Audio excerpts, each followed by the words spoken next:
మహాలక్ష్మి కింద నెలకు 2500 రూపాయలు ఇయ్యు, బతుకమ్మ చీరలు ఇయ్యి, అమ్మాయిలకు స్కూటీలు ఇయ్యి, కేసీఆర్ కిట్ ఇయ్యి, న్యూట్రిషన్ కిట్ ఇయ్యి. ఇవి నువ్వు ప్యాకెట్లు ఇస్తా బుక్కులు గుంజుకుంటా అంటే ప్రలోభ పెట్టలేవు, బెదిరించి ఓట్లు పొందలేవు.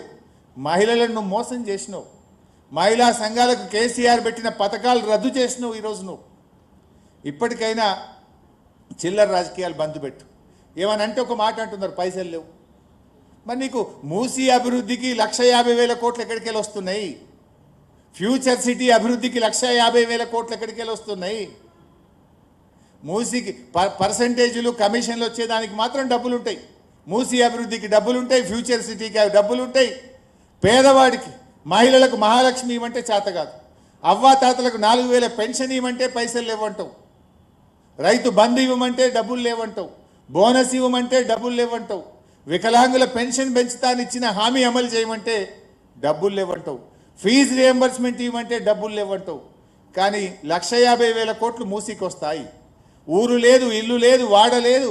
5,000 కోట్లతో ఫ్యూచర్ సిటీకి 6 లైన్ల రహదారేసి నీ అనుయాయులకు కాంట్రాక్టులు కట్టబెడతావు.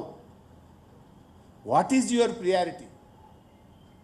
బీఆర్ఎస్ నేను చెప్తలేను, బీజేపీ ఎంపీ రఘునందన్ రావు గారు పార్లమెంట్లో క్వశ్చన్ అడిగితే పార్లమెంట్లోనే కేంద్ర ప్రభుత్వమే సమాధానం చెప్పింది.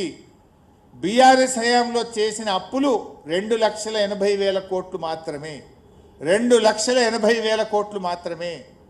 అరే మేము 2,80,000 కోట్లు చేస్తే మిషన్ భగీరథ చేసినాం, మిషన్ కాకతీయ చేసినాం, ప్రాజెక్టులు కట్టినాం, కాళేశ్వరం కట్టినాం, చెరువులు కట్టినాం, ఈ రాష్ట్రాన్ని అభివృద్ధి చేసినాం.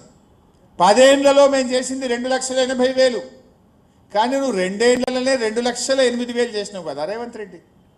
2 సంవత్సరాల్లో 2,08,000 చేసినావు. ఏం చేసినావు? ఒక చెరువు కట్టినావా? ఒక చెక్ డ్యామ్ కట్టినావా? ఒక రిజర్వాయర్ కట్టినావా? ఒక రోడ్ వేసినావా?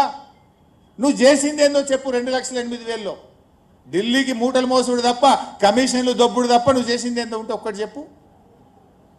2,08,000 కోట్లు చేసినావు 2 ఏళ్లలో. మేము 10 సంవత్సరాల్లో 2,80,000 బీఆర్ఎస్ అప్పని నేను చెప్పట్లేదు. బీజేపీ ఎంపీ రఘునందన్ రావు గారు అడిగితే